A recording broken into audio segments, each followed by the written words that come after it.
Hey, Vinyl community, Jeff back again. So, the year was 1982. Where were you?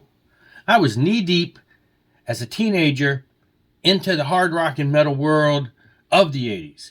So, let's jump into 1982. This is still part of the series that I've been doing of top 10 great albums in my collection from certain years. And just a real quick reminder again, these are just albums I own. So if there's an album that you say, I can't believe Jeff didn't consider that album, chances are, A, I did consider it and it didn't make the top 10, or B, I don't own it on vinyl yet. There are quite a few great albums that I'm like, I still don't have that. Haven't picked that back up since getting back into vinyl. So chances are, if your favorite's not on my list, it's because I haven't bought it yet. So don't worry, I probably really do like it. So anyway, we're going to jump into 1982. We're going to go there in somewhat a kind of order. I'm ranking them from, least to best favorite. And so let's get right into this. I'm going, some of these, it was a tough year. Lots and lots of great releases for sure. Number 10, Night Ranger Dawn Patrol. All right, now when this album came out, we saw the video for Don't Tell Me You Love Me on MTV and everything, and we were sold, and we ran out, and I just remember this album getting repeated plays a lot. Sure, it's not heavy metal, but these guys were just amazing. Now, I saw the Speak of the Devil tour with Ozzy Osbourne, where he had Brad Gillis on guitar. So I saw that tour. So I'd heard of Brad Gillis. So when we heard, hey, Brad Gillis's band has an album coming out, we went out and grabbed it, saw the videos, loved it. To this day, still one of my absolute favorite Night Ranger albums. It's just, to me, it is just hits from start to finish. It's just an amazing, great album. So that had to make my top 10 at 10. Number 9, Sammy Hagar, Three Lock Box. This was around the time where I really got into Sammy Hagar. This was probably the first or second album. I'm pretty sure this might have been one of the first. Back in the day, I remember we used to listen to those radio shows like Rockline and stuff on the radio, and we would tape them on cassettes because that's what we did for repeated plays. And I forget, it may have been Rockline, one of those shows where they actually had interviews with the bands, and in between interview segments, they played songs. Well, that is what we had for this, and I remember listening to that Sammy Hagar interview with the songs intertwined through it there, over and over and over and over. This album just absolutely is one of my favorites by him. Every song on here, again, ingrained in my mind, and I love them all. All right. This one actually was in and out, and there was a couple that I'm like, where do we want to go? But end of the day, I had to admit, this album got played to death, and I still, to this day, love it. It's one of my go-to albums when it comes to Van Halen, and that's Diver Down. A lot of people don't like it. They did go a little commercial. They started having a lot of cover tunes. But at the time when this came out, I loved it.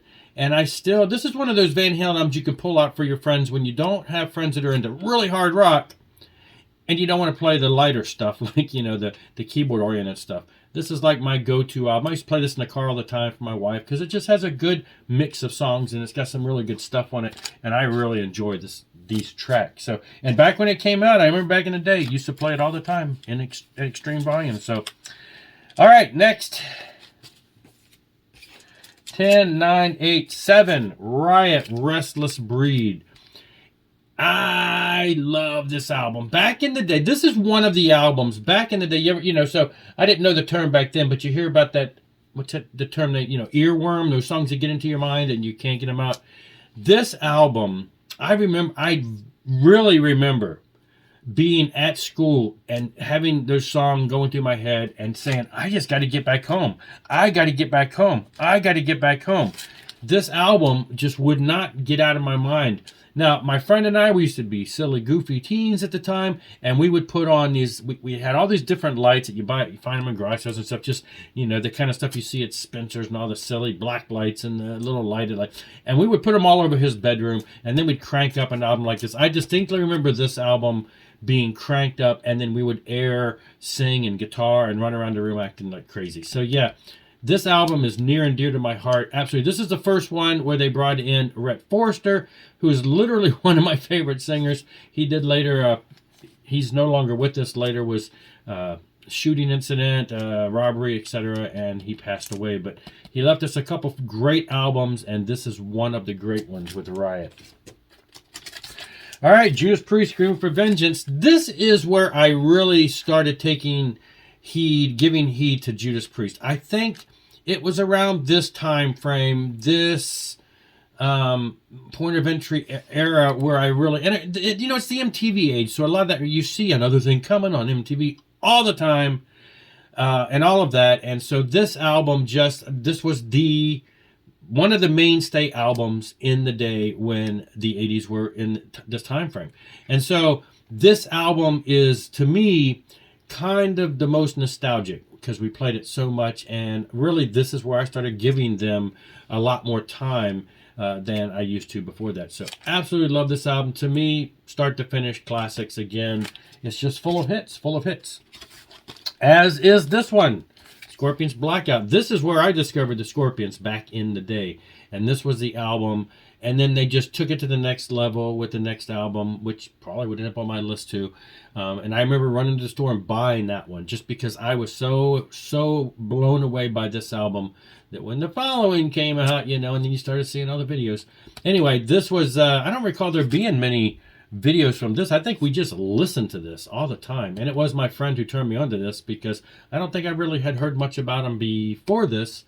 And then we discovered this and just rode the 80s train on out with them with this stuff. Absolutely love that album. And again, I've already mentioned this before. Iron Maiden, Number the Beast. This is where I discovered Iron Maiden. I'm pretty sure. Again, I think 82 was probably a year where I got turned on to a lot of different bands. Because as I'd mentioned before, in the 77, 78 era is when I got into Kiss. And that was about it. Until about 80, when my family moved to another part of the neighborhood, I met a friend of mine who we were friends, we're still Facebook friends. But anyway, we were friends, and we were all into the same music, and we bought all this stuff.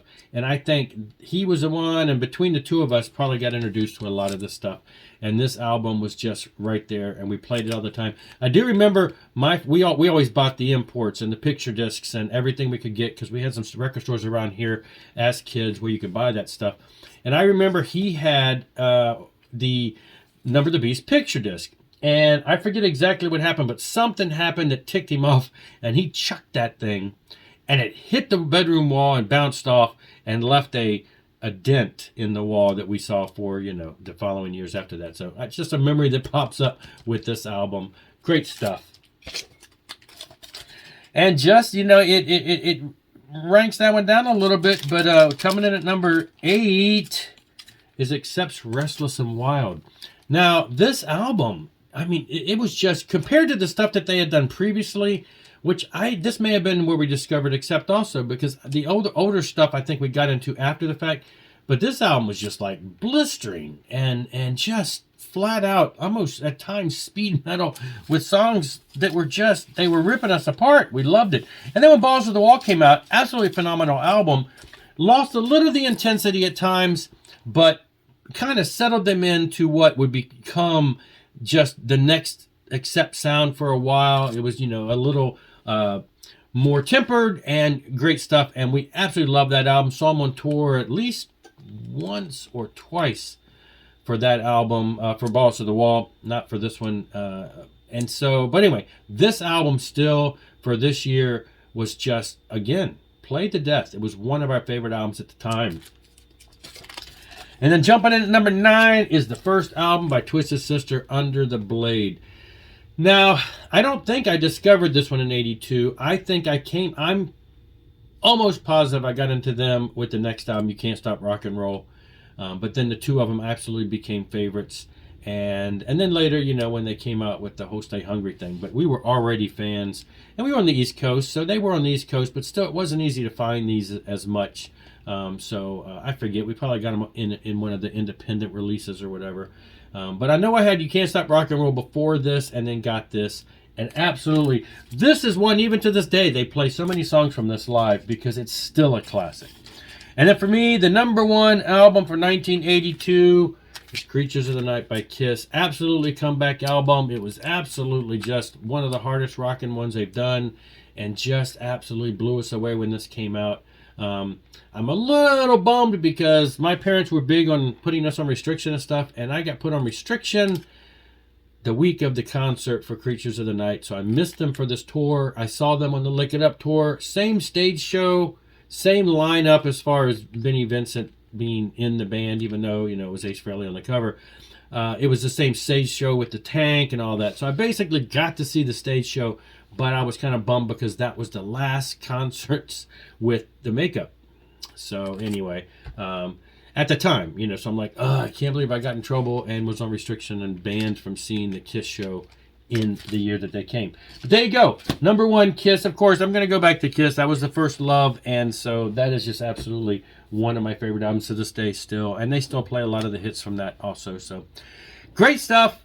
Thanks. Tell me your comments below as far as some of yours that I did miss, and I'll let you know why I did miss them. There were quite a few that were just, I wish I could do 5 more. If I could have added 5 more, I probably would have included what I consider to be the top greatest bands. But hey, not everybody can make the list. That's my list for today. Tomorrow might be different if I try it again. Thanks for watching. Rock on and rock hard.